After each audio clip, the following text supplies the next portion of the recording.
Јас сум Ангела Нацела. Имам 9 години и сум четврто одделение. Денес ќе ви раскажам книгата Будењето на колосот од Питер Лерантис. Главни ликови во оваа книга се избраните Джек, Али, Марко и Кес, професорот Бега и црвенокосиот Джим Торквил. Настаните во оваа книга се случуваат во Атлантида. Во оваа книга се зборува за избраните.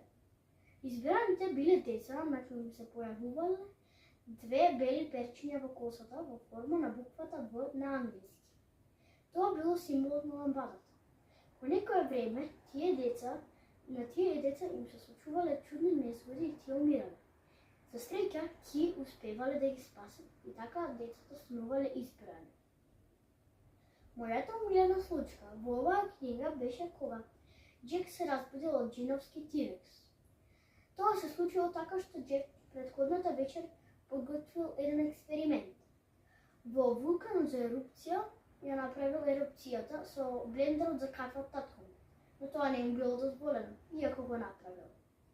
Ерупцијата ја кренала играчката Тирекс и опашката на Тирексот му создал лоша исекнотина на челото.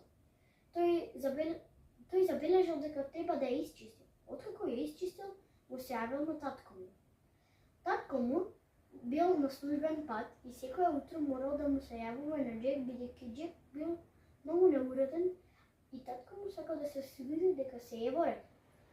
Откако му исклучил на татко му, Джек забележал дека неговата даделка Ванеса дала отказ.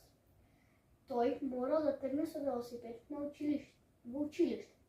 Откако ќе тргне, сите работи ќе се испревртат. Што ќе се случи понатаму?